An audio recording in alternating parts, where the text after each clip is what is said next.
Selamat malam. Ya bro, selamat malam. Malam.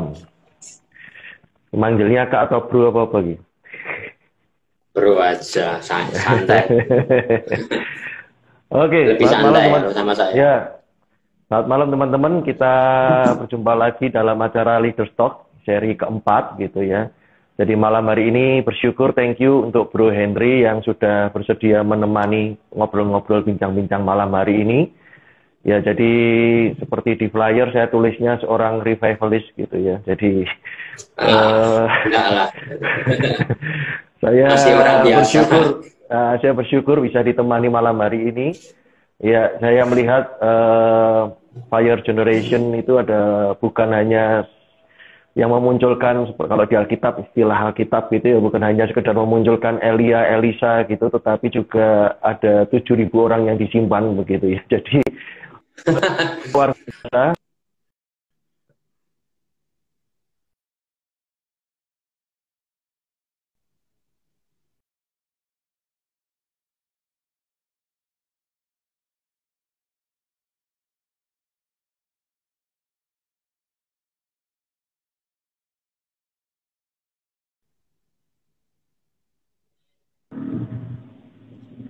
Halo, ya, sorry terputus ya. Sebelum kita lanjutkan, jadi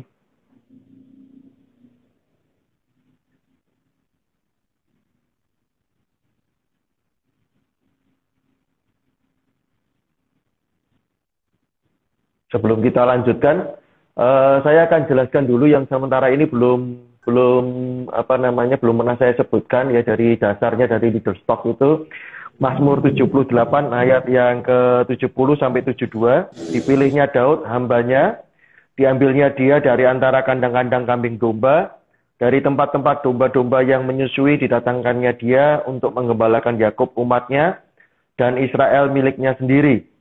Ia menggembalakan mereka dengan ketulusan hatinya dan menuntun mereka dengan kecakapan tangannya. Jadi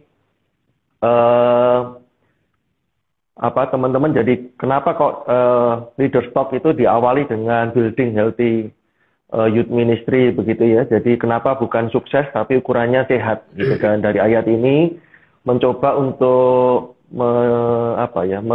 mengungkapkan gitu ya, salah tiga faktor atau tiga indikatornya dari ayat ini. Yang pertama, Daud dipanggil, itu bicara soal panggilan. Kecakapan tangan bicara soal kompetensi, dan ketulusan hati bicara soal karakter.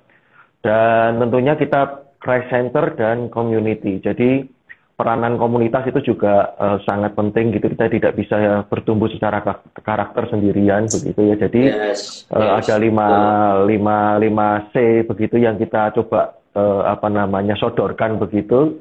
Konsep sehat gitu, bukan saja soal sukses gitu ya, tetapi konsep sehat. Nah, jadi kalau hari-hari ini termasuk beberapa hari yang lalu masih ada sih WA yang kebetulan banget saya bilang, wah kebetulan sekali Kamis depan ini akan dibahas gitu ya. Jadi masih ada yang bertanya tentang panggilan gitu ya. Nah, kalau di dalam pengamatan saya sih masih sering menemukan sih ada anak-anak muda yang masih masih mencari panggilan, atau mungkin juga masih bingung apa sih bedanya cita-cita, tujuan, purpose, destiny, calling. Wah, itu kan banyak istilah gitu. Nah, kira-kira dari Bro Henry ada tanggapan menurut apakah juga ditemuin di lapangan begitu, atau dengan teman-teman dengan lalu ada kebingungan-bingungan itu tadi? Ya sebenarnya banyak. Kalau kita ngomong orang yang nggak tahu tujuan, orang yang nggak tahu calling, kalau kita bisa tahu ya banyak orang. Contohnya saya sendiri aja lah, nggak usah ngeliat orang lain. Dulu sebelum saya nggak tahu arah dan tujuan, ya hidupnya ya sekedar melayani, sekedar jalan. Tapi setelah ngerti hidup buat apa, dipanggil Tuhan untuk sebuah destiny dan purpose yang tertentu, specific calling lah kalau bahasa saya. Ya hidup akan lebih tertata dan lebih tajam kepada satu hal yang Tuhan kasih. Tapi pada kenyataannya ya nggak ngerti ya di luar sana sekarang seperti apa. Tapi saya yakin kalau orang belum menemukan itu, orangnya akan berputar-putar terus di padang gurun. Akan terus muter, mencari sesuatu, karena ada sesuatu yang hilang tuh dalam hidupnya yang belum diciptakan untuk apa, belum nemu gitu. Itu bro, kalau dari saya. Masih banyak lah. Oke. Ya, jadi Lalu gimana caranya atau istilahnya orang kan bingung ini, carinya seperti apa atau caranya seperti apa gitu, kira-kira ada kiat-kiat atau ada kesaksian begitu? Ya, kalau kita ngomong panggilan, itu nggak ada rumusnya soalnya. Secara teologi pun tidak bisa dirumuskan, karena kalau kita lihat Alkitab ya, Nuh itu dipanggil waktu dia menjadi orang benar. Waktu dia jadi benar, baru dia dipanggil. Tapi Saulus berbeda, kan gitu kan. Saulus punya dipanggil Tuhan ketika dia dalam kondisi yang ya masih belum baik hidupnya, penjahat dan sebagainya. Jadi kalau saya melihat suruh merumuskan pertanyaannya bagaimana orang dipanggil Tuhan, itu beda, setiap orang akan berbeda. Tapi satu hal yang saya bisa pastikan ketika saya dipanggil Tuhan awal-awal tahun 2004, ada passion yang tidak pernah bisa berhenti. Ada sesuatu di dalam hati yang membara, yang saya sendiri kadang-kadang nggak tahu itu apa gitu loh. Saya nggak tahu itu apa. Saya ingat betul.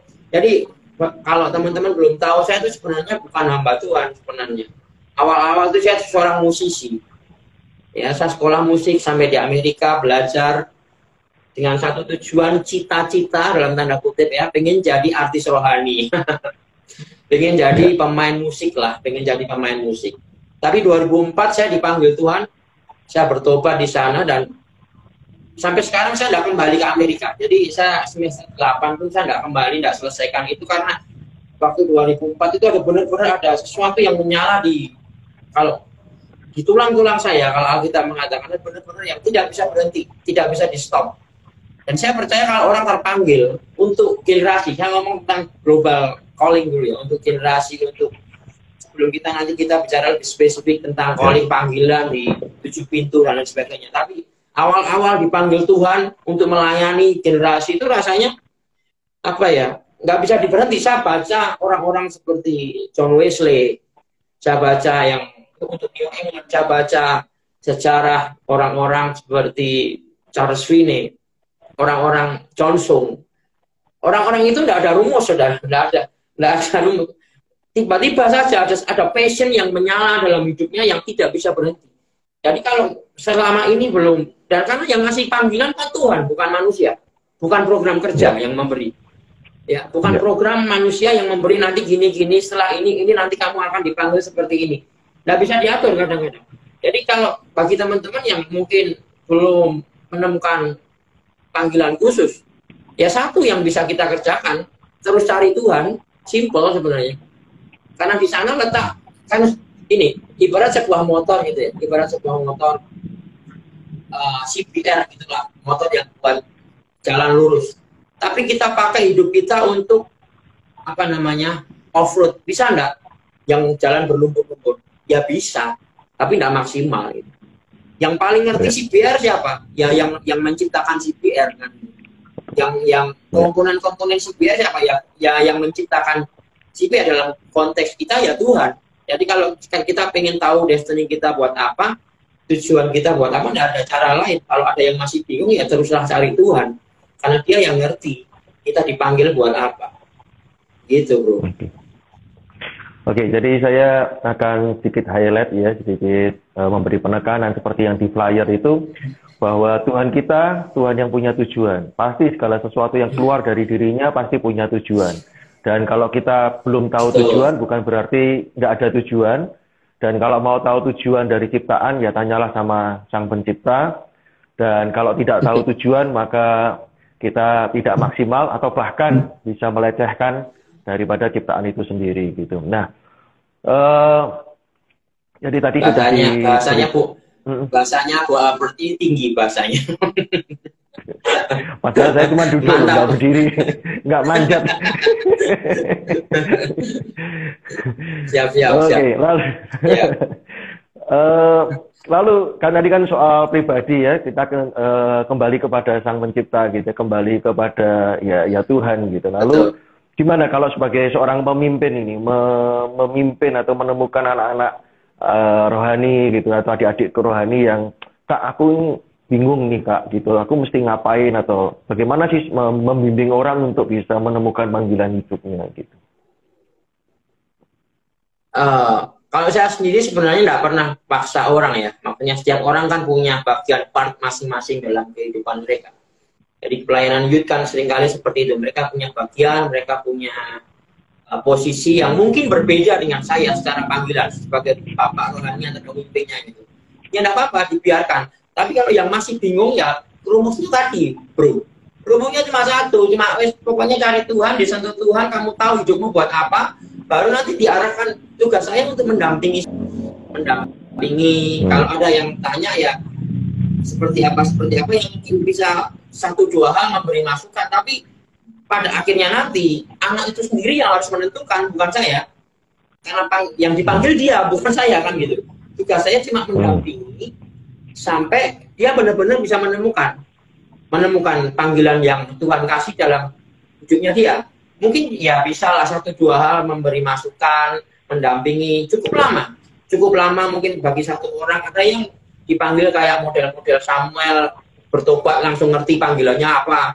Tapi ada yang bertahun-tahun masih bergumul dengan itu juga masih banyak gitu. Ya tugas kita mendampingi sampai benar-benar teman-teman kita ini, anak-anak kita bisa menemukan sendiri apa yang menjadi passion hidupnya yang Tuhan ngerti banget itu dipanggil buat apa. Saya bisa kasih, tapi tidak akan pernah lama. Karena ketika pemimpin yang kasih, ya itu bukan Tuhan kan. Bisa lewat pemimpin untuk mengarahkan bisa, tapi menurut saya akan lebih langgeng anak itu berjalan dan kuat di dalam panggilannya ketika benar-benar Tuhan sendiri dia mendapat dari firman Tuhan sendiri, atau entah dia dapat pewahyuan sendiri, entah dia dapat mungkin sesuatu mimpi sendiri atau apapun itu yang benar-benar dia yakin itu Tuhan yang suruh gitu. Oke. Ya, jadi tugas saya sih mendampingi. Selama ini sih seperti itu, bro. Jadi saya nggak ngerti yang teman-teman yang lain ya, leader-leader yang lain saya nggak tahu ya.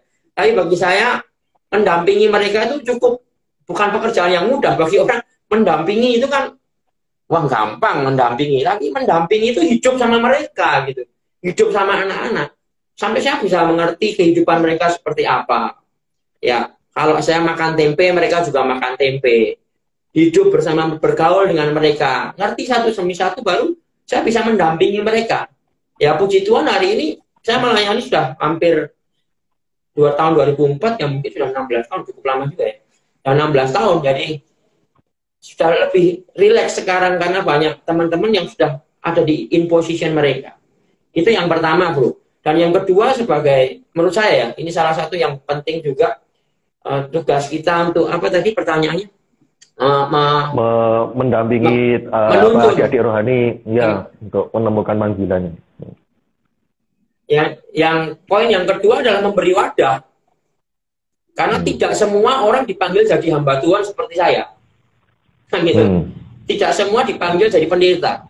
Ada yang dipanggil di bidang-bidang yang lain, di pendidikan 7 Mountains lah, 7 pintu, di marketplace, di bisnis, di hukum, di banyak hal, di kesehatan, di sosial, budaya, di musik. Jadi tugas kita sebagai orang yang mungkin sudah lebih dahulu yang membuat wadah, menyiapkan wadah, bahasa lebih tepatnya seperti itu, menyiapkan wadah sampai mereka bisa bergerak. Kan ada ayatnya di dalam Roma 8 ayat 19 kan, ini ayatnya yang sering kali di-quote sama Bill Johnson. Teman-teman dari Bethel kan selalu quote ayat ini. Artinya kita itu ditunggu ya. Anak-anak itu ditunggu.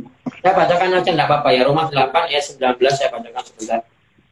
Sebab dengan sangat rindu seluruh makhluk menantikan saat anak-anak Allah dinyatakan. Jadi seluruh makhluk itu menantikan saat anak-anak Allah dinyatakan. Siapa? Saudara dan saya, kita anak-anak Tuhan. Di mana? Di 7 pintu. Kita dipanggil, saya nggak bisa. Saya tidak punya hati buat kesehatan. Saya tidak mungkin jadi mengerjakan itu. Kalau istri saya bisa, karena dia dipanggil di kesehatan. Kan? Beda, jadi setiap orang beda. Jadi tugas pemimpin menurut saya salah satunya adalah menyiapkan wadah-wadah dan memberi ruang buat anak-anak ini berkembang. Dan tentunya trust sama mereka supaya mereka bisa mengerjakan panggilan hidup yang Tuhan kasih dalam hidupnya. Iya. Itu, bro. Iya. Ya, jadi saya mengambil sebuah benang merah gitu ya yang sampai pada pertemuan atau istilahnya AG Live sampai hari ini itu adalah benang merahnya gini, menjadi teman seperjalanan gitu ya. Kalau bahasa Inggrisnya kerennya alongside gitu ya. Ada banyak pemimpin yang mengambil perannya hanya di depan begitu ya. Jadi kalau bahasa lokalnya diajar di Wantoro cuman ngasosong tulodo gitu. Tetapi madionya atau bahkan tuturinya ini yang kurang gitu ya. Jadi teman seperjalanan ada banyak yang mungkin justru ada di depan ya. Kamu harus begini, harus begini itu. Tapi prosesnya, mendampinginya, nah itu yang mungkin ya masih minim. Ya mungkin bisa salah terka saya. Tetapi saya punya hari-hari ini bro. Saya punya apa namanya? Punya nilai-nilai yang sejak saya pegang sejak menjadi dipercaya Tuhan untuk memimpin ya. Dua hal sebenarnya. Pemimpin itu cuma butuh dua. Secara teori ya, bukan tentu Alkitab juga firman penyembahan dan sebagainya. Tapi secara teori cuma butuh dua. Yang satu butuh tujuan, yang kedua butuh hubungan. Ada banyak pemimpin tahu tujuan tapi tidak punya hubungan. Jadi kesana tapi tidak pernah jalan working together, tidak pernah. Tapi ada yang kedua, cuma relationship terus yang dibangun tapi arahnya mungkin visi dan apanya masih kurang gitu. Itu yang menurut saya. Iya, itu juga termasuk mungkin menurut saya juga ada di komunitas sih. Maksudnya komunitas itu ada yang punya tujuan gitu ya. Terlalu sangat tujuannya bisa saja menyelesaikan buku gitu ya, tujuannya bisa menyelesaikan kurikulum, tapi kurang relationship, atau justru yang hangout terus ya kumpul tetapi nggak punya tujuan gitu ya. Itu sebuah bandul kiri kanan yang perlu kita perhatikan gitu ya. Dan saya berdoa sih supaya di UL 2 itu ya, itu kan dikatakan suatu hari gelap gulita dan kelam kabut. Suatu hari berawan dan kelam pekat seperti fajar di atas gunung-gunung terbentang, suatu bangsa yang banyak dan kuat, yang serupa itu tidak pernah ada sejak purbakala, dan tidak akan ada lagi sesudah itu turun-temurun pada masa yang akan datang. Di depannya api memakan habis, di belakangnya nyala api berkobar. Tanah di depannya seperti Taman Eden, tapi di belakangnya padang gurun tandus, dan sama sekali tidak ada yang dapat luput. Rupanya seperti kuda dan seperti kuda balapan mereka berlari. Seperti gemertaknya kereta-kereta mereka melompat-lompat di atas puncak gunung-gunung dan geletiknya nyala api yang memakan habis jerami. Seperti suatu bangsa yang kuat teratur barisannya untuk berperang. Terhadap bangsa-bangsa gemetar segala muka bertambah menjadi pucat pasi.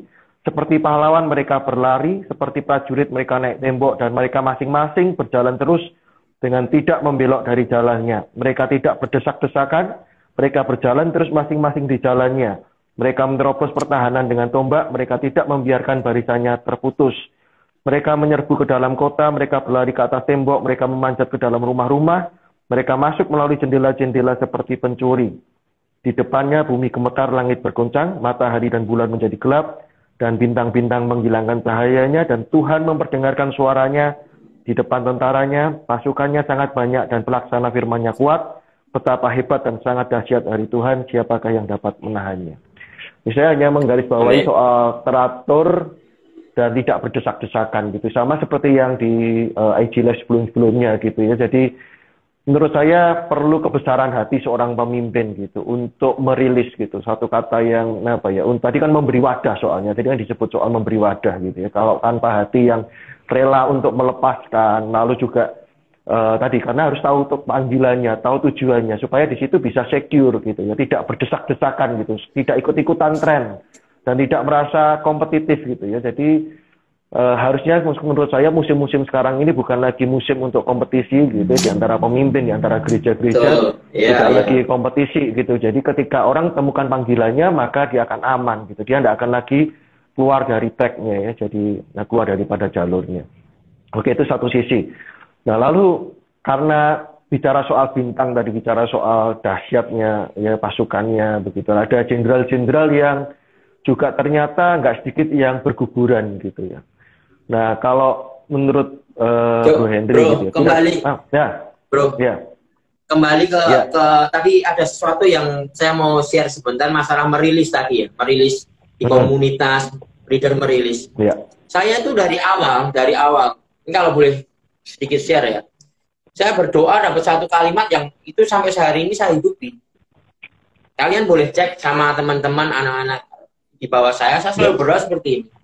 Saya ingin mereka dipakai Tuhan lebih dari saya. Itu. Yeah. Karena saya memposisikan bukan sebagai leader, saya selalu memposisikan sebagai father. Beda ya. Yeah. Karena bapak itu selalu pengen anaknya lebih dari bapak itu sendiri kan gitu kan. Tapi kalau posisinya sebagai leader itu akan berbeda. Dan untuk komunitas sendiri ya, kalau itu untuk masalah pribadi, jadi masalah merilis tadi ya, sebenarnya komunitas yang berhasil adalah komunitas yang berhasil melepas orang-orang terbaiknya, bukan komunitas yang menyimpan orang-orang terbaiknya.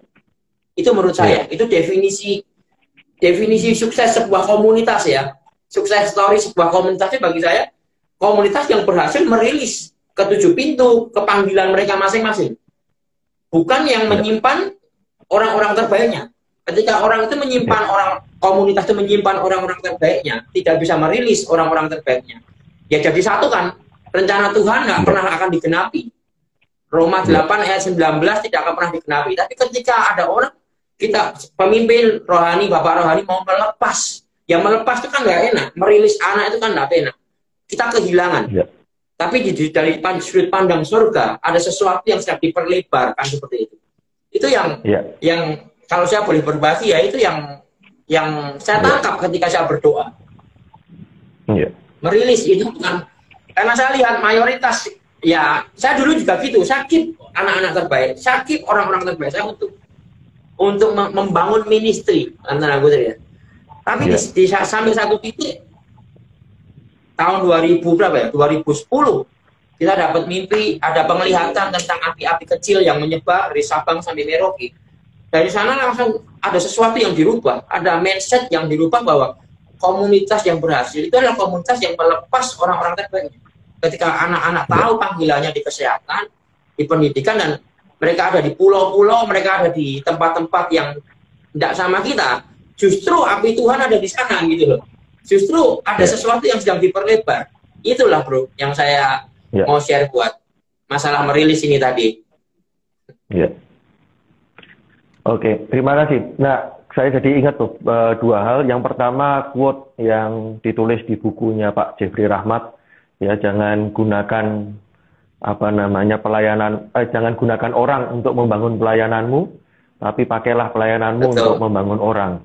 Dan yang kedua, saya ingat di di waktu cerita Abraham mau melepaskan Nuh itu, yang buat saya juga itu arti sebuah komunitas, yaitu dia melepaskan budak yang lahir di rumahnya. Jadi sebuah komunitas adalah keluarga, lalu dilatih dan kemudian dirilis gitu. Jadi gereja atau komunitas itu keluarga gitu ya. Jadi dibutuhkan, kalau di keluarga di situ tadi dikatakan ada hati seorang ayah, lalu kemudian ada pelatihan, yang ketiga dirilis keluar. Nah, kemudian tadi lanjut ya ke yang misalnya tadi, kalau tadi supaya kita bisa berjalan terus ya setia gitu ya, karena kan di akhirnya Tuhan akan berkata, hai hambaku yang baik dan setia gitu. Nah, sekarang ketika kita tidak sedang gibah gitu ya, nggak sedang membicarakan orang lain gitu, tetapi kita juga perlu belajar termasuk dari yang berhasil dan yang gagal. Nah, supaya kita tetap bisa on track gitu. Kira-kira apa yang mesti diperhatiin gitu, atau mungkin yang hilang di gereja, atau yang perlu kita concern gitu anak-anak muda gitu. Supaya kita tetap tetap di on track. Kalau bikin on track dan lain sebagainya, itu masalah fondasi, bro. Karena dalam Nuh membangun bahtera itu pasti banyak tantangan. Benar nggak sih? Ketika membangun sebuah visi dan mimpi Tuhan untuk Indonesia, untuk bangsa-bangsa hari-hari ini, bukan sesuatu yang mudah. Menurut saya kita harus kembali ke fondasi, dan fondasinya selalu salib. Fondasinya selalu salib Kristus itu sendiri. Lukas 14, bagaimana kita menjadi murid, harus menanggalkan diri, dan lain sebagainya, itu yang harus pikul salib. Mengutamakan Tuhan lebih dari segalanya. Itu yang menurut saya yang penting, karena Matius kan juga mengatakan fondasi itu penting, gospel itu penting, fondasi yang di bawah, yang melandasi. Kalau kita cuma ngomong tujuan kan semacam bangunannya, tapi kalau fondasinya tidak kokoh, pengenalan akan Tuhannya tidak kokoh, orang itu pasti akan banyak berguguran kok dalam panggilan. Banyak saya melihat dalam kenyataan 16 tahun melayani Tuhan, orang disentuh Tuhan berapi-api, tapi dalam angin badai, tinggalkan, ya, struggle, ya, ada himpitan sana, himpitan sini, masalah keuangan datang, tiba-tiba ya suddenly yang meninggalkan itu aja. Karena saya percaya gini loh, hidup dalam panggilan itu bukan sesuatu yang mudah. Itu beneran. Saya kasih contoh satu orang namanya Maria Ibu Yesus. Dia dipanggil Tuhan pada waktu mudanya, dipercaya untuk mengandung seorang Mesias, seorang perawan yang mengandung seorang Mesias. Gampang emangnya? Saya yakin kalau kita baca Alkitab ya 1-2 kali, wah, Maria gitu aja ya. Tapi kalau kita ngerti Maria itu mesti stres berat loh. Dia pulang ke komunitasnya, ngomong sama ibunya, masyarakat akan menghakimi dia, ya, banyak orang akan mensalah-artikan kehamilannya, kan gitu. Panggilan kan seperti itu. Seringkali kan kita nggak mudah kita hidup dalam panggilan Tuhan itu. Tantangannya pasti berat kalau kita nggak punya fondasi yang kuat dan benar-benar ngerti. Ya, nanti kita akan diuji. Itu akan diuji. Waktu yang akan menjawab itu kan, bro. Waktu yang akan menjawab bahwa ini benar-benar dari Tuhan atau cuma emosi sesaat panggilanmu itu yang kamu dengar awal-awal tadi. Ya. Tapi itulah ya. Struggle pasti. Kalau masalah struggle ya, kalau kita ngomong calling bagi anak-anak muda hari-hari ini ya struggle ya. Ya banyak struggle, dan saya yakin masalah himpitan itu kadang bisa dari dalam, iman kita yang drop karena melihat situasi, tapi bisa juga dari luar. Dari luar itu biasanya, ini biasanya, maaf ya, ini biasanya. Nggak apa-apa ya Pak ya, saya ngomong apa adanya, kita ngobrol santai ya.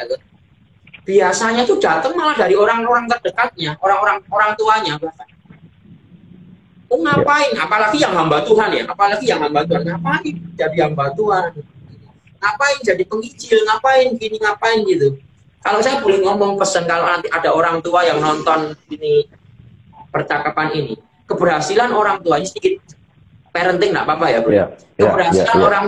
Keberhasilan orang tua itu bukan membuat anaknya sukses punya 2 perusahaan, tapi keberhasilan orang tua adalah ketika anaknya hidup dalam panggilan Tuhan. Itu orang tua baru sukses. Jadi dikatakan orang itu adalah orang tua itu sudah bisa merilis anaknya. Itu bagi saya. Tapi struggle itu kita nggak bisa pungkiri. Saya nggak bisa pungkiri bro. Ada banyak tantangan itu dari kanan kiri yang tiba-tiba mematikan api dari orang yang mendapat panggilan Tuhan itu sendiri. Itu berbahayanya di sana. Kalau fondasinya tidak kuat dan tidak lurus sama Tuhan, itu tinggal tunggu waktu lah. Kalau bukan kasih karunia. Itu bro. Oke. Ya, jadi di 2 pertemuan sebelumnya atau 2 percakapan sebelumnya itu kami membicarakan yang 2 minggu yang lalu, membicarakan soal hubungan dengan Tuhan itu tidak mekanistik gitu, tidak yang di gereja, tidak yang rumusan begitu loh. Langkah pertama, langkah kedua pasti begini gitu. Itu seringkali akhirnya jadi sebuah jebakan. Seorang teman menyebut itu mekanistik spirituality gitu. Lalu yang kedua kemarin juga sempat dibahas, jadi tentang kehilangan fondasi atau istilahnya berita tentang fondasi ini mulai jarang didengar gitu. Khotbah-khotbah lebih banyak ke motivasi, lebih ke bukan hal-hal yang salib gitu, kembali kepada Injil itu sendiri, kepada Kristus itu sendiri gitu. Nah, jadi benar bro. Hari ini thank you udah diingetin lagi, dan satu lagi yang udah saya lihat seperti benang merah tadi ya, kalau tadi disebut Maria, kemudian soal orang tua ya. Saya benang merahnya itu yang menurut kacamata saya itu tentang melepas. Tentang sekali lagi mirip dengan merilis ya, tentang bagaimana kita itu melepas hak. Jadi Maria tadi kan bagaimana dia kemudian bukan hanya senang dapat panggilannya doang gitu, tetapi ada harga yang harus dibayar gitu kan, ada bagaimana tentang harga dirinya, nama baiknya, ada hal yang perlu dilepas gitu ya. Tadi kalau sempat mungkin sedikit diserempet gitu kalau bahasa ini tadi soal Lukas gitu kan ya, tentang harga bayar seorang yang sudah menemukan panggilan gitu ya, termasuk orang tua tadi. mungkin nggak lagi impiannya ambisi orang tua gitu, tetapi bagaimana kemudian melepaskan haknya itu sebagai orang tua untuk kemudian anak biar hidup di dalam Tuhan. Dan tentunya ada banyak contoh-contoh lain tentang yang mungkin itu yang menurut saya hilang di gereja gitu, yang bukan atau mungkin yang miss gitu ya, atau yang mungkin yang sedikit kurang porsinya untuk menekankan itu. Yang bagaimana kadang-kadang kita pulang dari gereja masih kalau sekarang nggak kelihatan, kalau sekarang online kan tinggal ganti pencet, ganti channel gitu kan ya, tinggal YouTube ini nggak suka tinggal ganti gereja lain gitu. Tapi kalau di gereja mungkin pulang kita ngomel, waduh kok khotbahnya nggak bagus, aduh kok WL-nya hari ini fals, kok khotbahnya nggak muter-muter gitu. Seringkali kita datang ke gereja dengan mengharap sesuatu gitu, mendapatkan sesuatu, bukan diajar tentang melepaskan sesuatu untuk Tuhan. Nah, gimana tanggapan atau mungkin ada hal ya? Apa ya? Panggilan itu harganya seluruh hidup kita. Jangan ditawar. Kalau kita sudah dapat panggilan Tuhan itu tidak ada tawar-menawar. Panggilan harganya seluruh hidup kita. Abraham itu seluruh hidupnya. 12 murid seluruh hidupnya. Jadi tantangan terbesar kita generasi muda hari ini, berani nggak kita kasih hidup kita buat Tuhan? Kalau seorang pengen dapat panggilan ya, karena harganya seluruh hidup kita. Yang lain, mimpi kita harus kita kubur. Minggu lalu saya baru share bahwa 10 tahun lalu saya ngajari anak-anak untuk mengubur mimpinya, mengubur mimpi pribadi dan ambisi pribadinya. Tapi di sisi lain Tuhan kasih kemenangan-kemenangan yang lain yang kita sendiri nggak pernah ngerti. 10 tahun kemudian, 10 tahun kemudian baru kelihatan hasilnya. Tapi pintu masuknya adalah tadi, seluruh hidup kita tadi, panggilan itu harganya seperti itu. Dan seringkali kita memang disalah arti. Maria itu disalah arti. Nuh disalah arti. Karena apa? Yang dengar bahasa profetiknya, yang dengar Tuhan itu saya. Waktu saya meninggalkan sekolah saya di Amerika, ya banyak saudara saya ngomong, ngapain kamu? Balik sana, ya toh, selesaikan dan sebagainya. Tapi kan yang dengar saya, yang dikasih mandat saya sama Tuhan. Panggilan itu saya. Jadi sering kali disalah arti ya, sering banget. Sering banget. Saya juga sering melihat anak-anak itu disalah arti. Saya mau cerita ya, saya ketemu satu pendeta di satu pulau di Indonesia, di Sulawesi Utara, namanya Pulau Bukide, pulau kecil, pulau sangat kecil sekali, dan dia adalah seorang hamba Tuhan, gembala sidang di sana. Waktu saya dan teman-teman datang ke sana, itu jemaatnya cuma 2-3 orang. Pendeta ini masih muda, umur 30 tahun, dia masih sangat muda, dan dia ngomong sama saya, literal dia ngomong bahwa saya meninggalkan panggilan saya meninggalkan full timer gereja di Manado yang dengan gaji yang ada, dengan fasilitas yang cukup. Saya tinggalkan itu semua untuk melayani 2-3 orang di satu pulau yang di peta Indonesia aja tidak ada. Harganya memang seluruh hidupnya. Saya langsung ketemu orang ini, saya angkat topi. Saya langsung hormat komandan. Kenapa? Tidak banyak orang yang bisa. Tidak banyak orang yang mampu. Saya sendiri belum tentu bisa seperti dia. Dipanggil, kalau bukan panggilan, tidak akan kuat. Tapi kalau dia terpanggil, Tuhan yang akan pelihara. Sampai hari ini dia survive di sana. Dan orang-orang semacam ini menurut saya di Indonesia sangat banyak yang tidak terekspos. Tersembunyi di pulau-pulau, tersembunyi di wilayah-wilayah, sangat banyak yang dipanggil Tuhan. Ya, yang kita tahu hari ini cuma glamor, kota besar. Tapi sebenarnya di Indonesia banyak sekali orang yang seperti No Mansion, yang mau mati buat Batak. Ada orang-orang yang berdiri buat sukunya masing-masing, itu sangat banyak. Cuma tidak terekspos, dan mereka bukan orang yang suka diekspos memang. Mereka adalah tipe orang behind the scene, orang balik layar, tapi geraknya gara-gara panggilan yang mendorong mereka untuk mereka mengerjakan apa yang orang lain tidak mau kerjakan. Itu kadang-kadang kalau saya melihat mereka, saya ngomong, kalau dipanggil kayak mereka ya belum tentu saya mau gitu, belum tentu saya kuat juga gitu, karena susah, enggak gampang.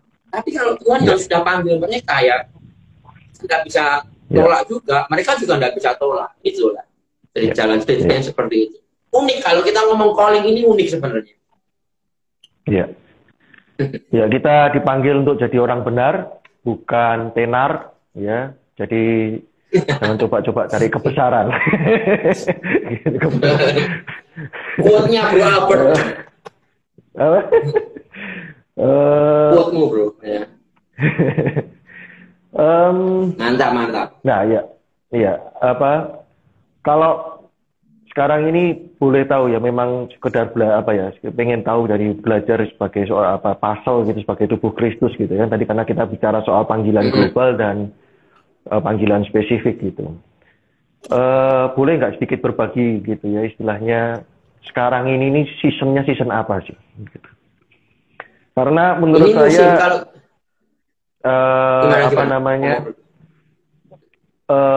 kadang-kala kita seringkali ngomel sama Tuhan itu karena miskomunikasi antara cara Tuhan dan waktu Tuhan. Nah, sekarang kan jadi dalam kaitan ini mengenali musimnya Tuhan. Ya. Tadi kalau saya ngomong tentang panggilan di 7 pintu ya, panggilan di 7 pintu kalau kita ibaratkan tubuh Kristus itu kan beda-beda gitu loh bro. Dan ini musimnya memang kita memberi tadi kembali ke tadi kalau saya. Setiap orang yang dipanggil di posisinya masing-masing harus mulai berfungsi. Jari harus mulai berfungsi. Yang di politik harus mulai berfungsi. Ya kan? Ya apalagi hamba Tuhan ya jelas orang berfungsi hal itu kan. Yang di kesehatan harus mulai berfungsi. Itu musimnya tidak ada one man show lagi gitu. Tidak ada ini musim bukan one man show yang seperti dulu satu orang KKR besar selesai. Setelah itu nggak tahu gimana, follow up-nya seperti apa. Ini waktunya kita semua bergerak. Ada satu statement yang selalu saya bawa sejak saya pelayanan pertama bahwa klimaks lawatan Tuhan itu ketika urapan itu berpindah dari mimbar ke tempat duduk semua, ke tempat duduk jemaat. Maksudnya ketika setiap orang boleh mulai berfungsi dan ada di posisi panggilan mereka masing-masing. Ini musimnya sekarang. Kalau kamu tanya ini musim apa, itu musimnya sekarang. Makanya saya nggak pernah. Saya pribadi nggak pernah nggak pernah merasa terganggu ketika ada orang dipakai Tuhan. Karena saya harus mencari posisi saya sendiri, loh. Saya harus nggak punya terganggu saya. Ketika saya harus menyerahkan pelayanan saya tahun 2015, saya merintis gereja, dipanggil Tuhan dalam tanda kutip untuk merintis gereja di Jogja. Saya nggak mau sebenarnya. Banyak orang kan salah arti, ini saya klarifikasi di sini sebenarnya. Banyak orang kan, waduh, ini kok tiba-tiba bikin gereja, katanya nggak mau bikin gereja.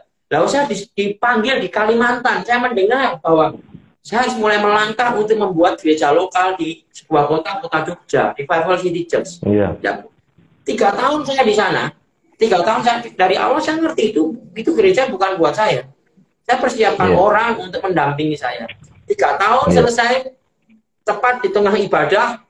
Saya mendengar lagi, waktumu selesai. Saya kasihkan langsung, udah nggak mikir. Saya kasihkan langsung, sekarang dikembalikan oleh orang lain, bukan saya lagi. Tapi bagi saya, kesuksesannya dia menjadi kesuksesan saya. Ya, saya nggak pernah ada iri hati ketika ada orang dipakai itu, siapapun lah. Itu yang mungkin saya juga dari orang nakal juga dulu, mungkin jadi cueknya kebablasan juga bisa juga. Nggak begitu senang gitu loh kalau ada orang dipakai Tuhan kan berarti kan ada kerajaan surga semakin dilebarkan gitu aja, nggak usah berpikir yang aneh-aneh gitu kan bro. Tapi luar biasa ketika gimana kemarin lanjutin dulu. Kemarin saya lagi bikin quote untuk guru-guru selamat hari guru itu. Saya quote-nya karena kita berfungsi tadi saya pakai istilah peran ya. Jadi yang penting berperan. Kalau kita berperan maka kita tidak baperan gitu ya. Jadi kan tadi itu istilahnya kalau kita berfungsi ya nggak masalah gitu dengan. Bro Albert ini jago kuat sekarang ya. Kuatnya mantap-mantap ini. Saya harus belajar nanti. Enggak lah. Lanjut tadi. Apa tadi ya? Sampai di mana saya malah lupa tadi. Sampai di mana kita? Mana tadi? Orang-orang yang musim tadi, di musim mana kita hari ini kan, di tempat-tempat yang ada. Jadi di mana Tuhan tempatkan? Jadi untuk apa ya? Kalau saya sendiri kan banyak berkecimpung di suku-suku ya. Pelayanan saya agak berbeda. Dulu di generasi muda. Tapi sekarang ini terpecah jadi 2 kan. Kalau saya melihatnya, ada yang ke arah milenial, Tapi ada yang saya ambil ekstrim kanan. Tuhan panggil ekstrim kanan ke arah khusus fire generation ya. Kita langsung ke kanan, lebih ke arah suku-suku. Makanya kita banyak ke pulau-pulau, ke tempat-tempat itu karena yang membangkitkan teman-teman di sana supaya berdiri buat pulau-nya. Ambil Tuhan itu pulau itu sendiri gitu. Jadi ada banyak hal yang harus di pasal kerajaan surga ini harus digenapi. Kalau semua main di sebelah kiri ya nggak akan ada yang jadi striker sebelah kanan, nggak akan cool ini nanti. Pertandingan ini nggak akan cool. Karena yang lebih baik, menurut saya semua baik kok. Milenial juga baik, suku-suku juga baik, semua baik. Tergantung bagaimana kita dipanggil di musim ini, kan seperti itu. Tapi ada keunikan-keunikan sendiri yang saya lihat yang harus diberi garis bawah gitu, bro. Oke. Thank you. Kalau saya pribadi sih memang melihatnya bahwa saya sempat satu kali tertarik dengan satu kata, perhatikanlah orang-orang asing di tengah-tengah kamu gitu, yang di perjanjian lama seringkali itu muncul gitu. Perhatikanlah orang-orang asing di tengah-tengah kamu. Memang bukan bicara soal tanda kutip ya bule gitu ya, bukan orang asing gitu ya, orang negara asing, tetapi yang selama ini nggak diperhatiin di gereja gitu, yang selama ini kurang diperhatikan anak-anak Tuhan, ya bisa macam-macam, saya setuju gitu. Satu diantaranya adalah suku-suku. Ya kalau dulu saya sendiri misalkan masuk di misalnya soal anak-anak gitu, atau yang ya memang benar-benar kelompok-kelompok marginal gitu, yang selama ini terabaikan lah gitu. Jadi Tuhan juga mau gitu, tidak hanya soal diri sendiri, tetapi Tuhan juga mau perhatikanlah orang asing. Tugasnya cuma sederhana. Kalau saya sendiri sih melihat bahwa tubuh Kristus juga tidak boleh melupakan yang di Wahyu. Kemah Allah ada di tengah-tengah kamu, menghapus air mata gitu. Jadi keberadaan gereja harus nyata gitu, harus betul-betul bisa dirasakan, dan salah satunya menghapus air mata gitu. Jadi, tadi nyebut anak, tadi kan nyebut anak-anak kan. Itu juga musim ini menurut saya. Baru aja ini saya dapat merenung saat teduh gitu, tiba-tiba ada satu hal yang Tuhan kasih bahwa saya bertobat gara-gara sekolah minggu. Keluarga saya bertobat gara-gara saya diajak sekolah minggu sama mami saya. Mami saya mendengar lagu, dengar dia panggil nama saya. Tiba-tiba satu keluarga bertobat, tiba-tiba ada hari ini gitu kan. Papi terpanggil jadi pendeta, saya terpanggil, kakak semua terpanggil. Tapi dimulai dari pelayanan yang tadi, yang terpinggirkan tadi loh. Salah satunya sekolah minggu anak-anak. Saya percaya kok, ini saya percaya sekali bahwa anak-anak itu salah satu pintu terbesar untuk pelayanan besar akhir zaman. Karena dari anak-anak, keluarga itu akan kembali sama Tuhan. Keluarga-keluarga akan dipulihkan. Tapi jangan pernah melihat sepele anak-anak kita yang kecil-kecil itu, yang sekolah minggu itu ya. Karena saya percaya dari mereka, akan orang-orang tua itu akan mengerti bahwa ada sesuatu yang akan kembali kepada Tuhan lah intinya. Jadi saya sehari-hari ini, baru 1 minggu, 2 minggu ini saya dibukakan tentang itu, dan saya sedang fokus melihat secara spesifik di musim ini tentang anak-anak ini. Maksudnya Tuhan apa untuk generasi muda ini? Karena ini dari sana saya percaya, karena sudah terjadi gitu bro. Saya ngomong seperti ini karena sudah it's happening, sudah terjadi. Saya sendiri sempat shock gitu. Lihat, keren banget ya ternyata. Saya tidak pernah berpikir.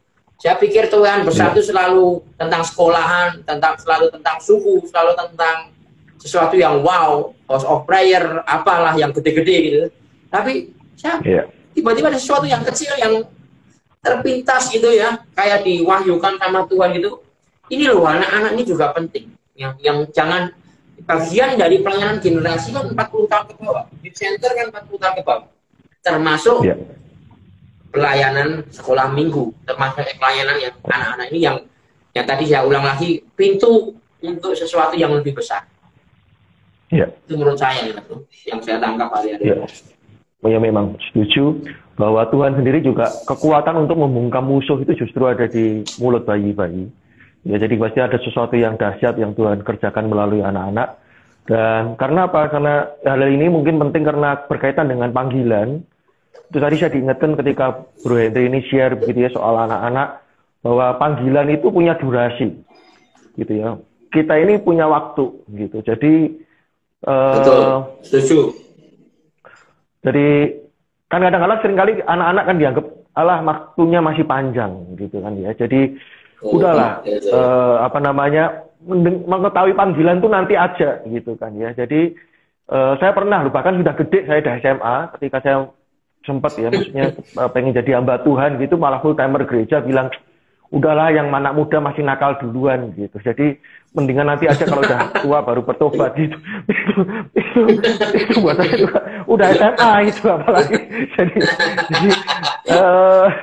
saya jadi karena apa namanya anak-anak itu ya kalau ini sering kali disebut ya mungkin beberapa kalau mungkin belum pernah dengar ya. Jadi Roh Kudus yang diterima anak-anak yang berkali-kali bilang bahwa Roh Kudus itu enggak apa namanya bukan Roh Kudus anak-anak juga gitu ya, atau separuh Roh Kudus gitu. Tapi ya Roh Kudus ya yang kita terima orang dewasa juga sama dengan yang anak-anak alami. No junior Holy Spirit. Gitu.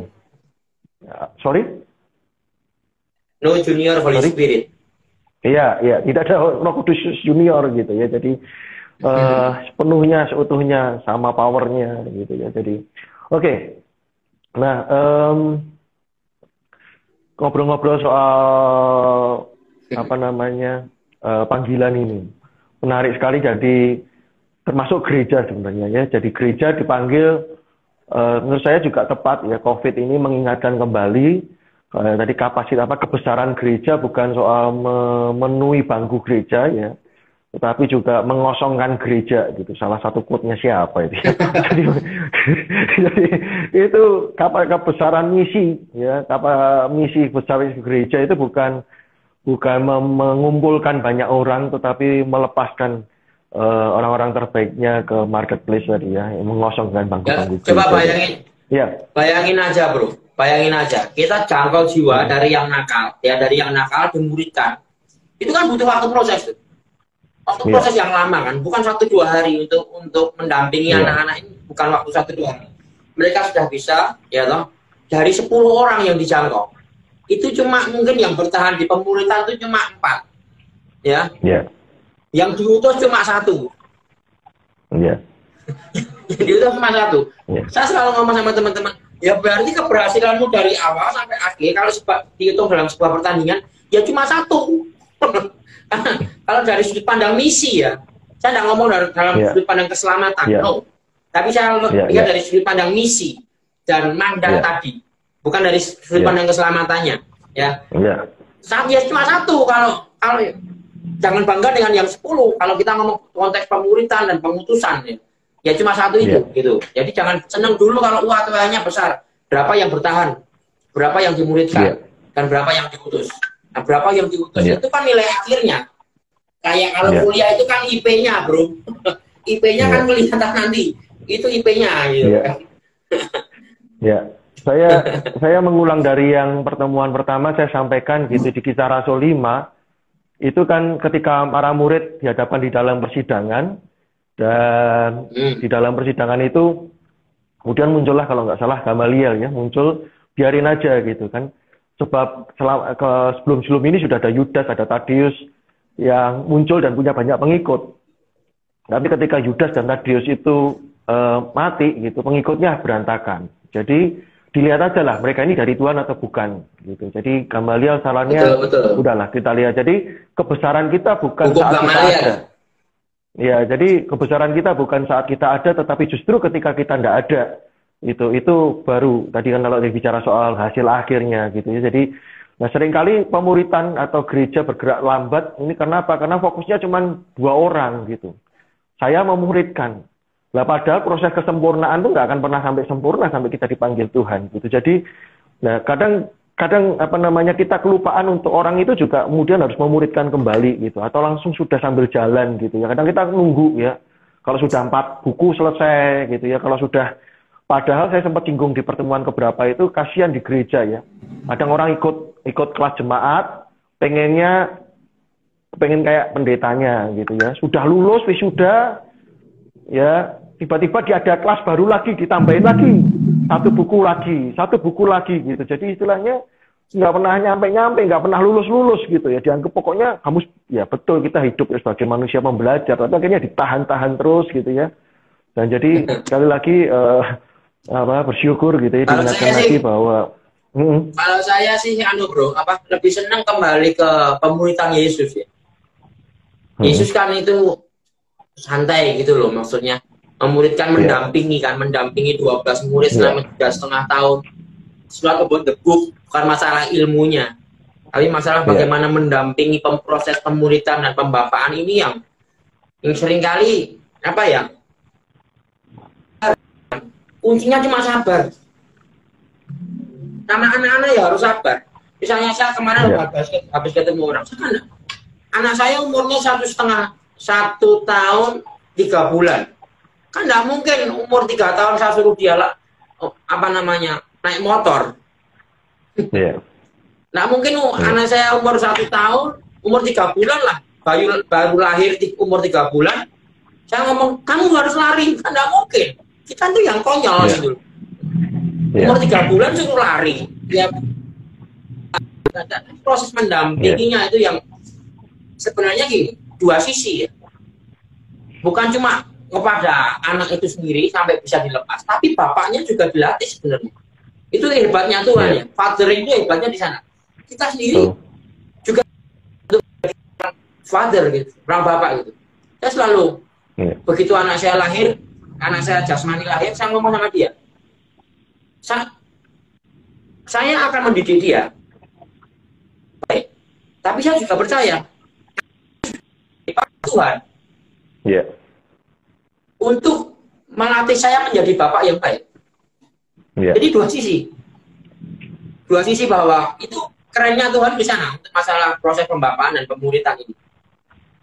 Sambil tentunya akan ada nilai-nilai, akan ada value yang dimasukkan, benih firman yang dimasukkan, itu jelas, itu nggak usah ditawar kalau itu ya. Tetap ada dalam kehidupan sehari-hari sambil pergi, sambil makan, ada nilai-nilai yang dimasukkan, firman yang dimasukkan.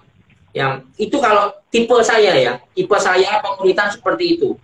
Makanya banyak orang ngomong, oh Henry ini kalau pelayanan selalu banyak bawa orang gitu. Ya kalau pelayanan orang 7, orang 8. Kenapa? Karena itu waktu saya jadi mobil, itu waktu saya sama ngerti kehidupan teman-teman. Kalau saya lebih comfortable dengan cara itu saya ini. Karena memang sudah dari sananya mungkin. Tapi yang saya setuju sih. Saya juga terinspirasi dengan istilahnya juga mendapatkan pelajaran atau pengajaran dari beberapa tokoh-tokoh senior, termasuk Pak Bambang Budianto dan termasuk teman-teman dari Leader Source ya, dari teman-teman yang jadi narasumber yang pertama. Kita bertumbuh ketika menolong orang lain, bertumbuh. Gitu. Jadi saya sendiri pernah ngajar dan ya saya saksian gitu ya. Saya modelnya kan seperti saya mencoba untuk mempraktekkan apa yang di Lukas 2 ketika Yesus tanda kutip ya tertinggal di bait Allah itu. Lalu ada tanya jawab dengan imam. Jadi saya sekali waktu memberi kesempatan murid untuk bertanya. Bukan saya yang mengajar dulu, tapi anak yang bertanya. Nah, disitulah kemudian ada pertanyaan-pertanyaan yang saya nggak bisa jawab. Itu aja baru dari sisi kognitif gitu, baru dari sisi pemikiran gitu, bahwa saya belajar lagi akhirnya ketika saya menolong orang lain bertumbuh gitu. Dan yang saya juga tulis gitu. Kalau tadi saya setuju, saya juga model yang sama sih gitu. Saya ya apalagi saya masih jomblo gitu ya, jadi lebih asik memang pergi bareng-bareng gitu, nggak ada. Mantap. Nanti saya doakan. Jadi memang walaupun teorinya ada gitu ya, pemuritan itu bukan modul, pemuritan itu model gitu ya, modeling gitu. Tetapi ya saya juga sama gitu, seneng gitu kalau pelayanan yang rame-rame gitu ya, kesempatan untuk melatih, kadang juga malah berbagi gitu ya. Saya juga lihat pernah dengerin ya waktu Bro Henry pelayanan gitu kan ya, juga berbagi dengan anak-anak atau adik rohani begitu ya. Jadi ketika kita tadi yang kamu katakan tadi benar banget. Ketika kita memberi, kita akan diberi. Ketika itu kan Alkitab banget bro. Ketika kita kosong, kita akan dapat gitu. Saya kasih contoh lah. Saya pernah 1 kali ketemu sama anak. Saya itu kalau ketemu gitu ya, share cerita aja ya, dan cerita aja. Tiba-tiba ada satu kalimat yang keluar gitu. Kalimatnya, pemuritan itu tidak menjadikan kamu seperti saya, tapi seperti apa yang Tuhan mau. Itu kalimat nggak pernah saya baca dari buku mana, saya juga nggak tahu. Tapi tiba-tiba keluar gitu aja, dan ketika itu keluar, saya semakin di-refresh kembali gitu. Dan saya setuju banget ketika kita memberi, kita akan diberi. Ketika kita kosong, kita akan diisi kembali. Dan itu kan analogi saya, nggak apa-apa lah, agak santai, nggak apa-apa ya bro ya. Analogi saya kan seperti orang hidup. Orang hidup itu kan apa namanya, makan dan mengeluarkan loh. Analogi saya kan itu, makan dan beol kan itu kan, setiap pagi makan beol. Bayangkan orang-orang hari ini cuma makan terus, makan firman tapi tidak pernah dikeluarkan. Ya tidak sehat lama kerohaniannya lama-lama. Tidak pernah memuridkan, tidak pernah membapai. Cuma ngerti teori, makan firman, tahu makan firman, ya harus makan. Kalau tidak makan ya kita tidak kuat. Tapi tidak pernah mengeluarkan, maksudnya tidak pernah mendampingi, tidak pernah praktek, tidak pernah pemuritan, tidak pernah melakukan hal-hal yang selain makan itu sendiri. Jadi itulah bro yang kadang-kadang membuat saya sendiri juga masih belajar gitu loh. Makanya saya senang ketika saya dipaksa untuk memberi, berarti ada kesempatan buat saya untuk diberi kan itu kan. Ketika saya dipaksa untuk memberi, saya ada kesempatan untuk diberi, itulah. Gimana? Jadi ya terima kasih, waktu nggak terasa, tapi saya setuju dan saya sekarang melengkapi sih kalimatnya. Jadi udah selesai nih Bu, udah selesai nih. Udah 1 jam. Udah selesai nih. Benar. Tapi kalau mau ini kita lanjutkan lagi, maksudnya 1 jam, kalau nanti berhenti kita akan invite ulang karena Instagramnya yang berhenti. Jadi tapi saya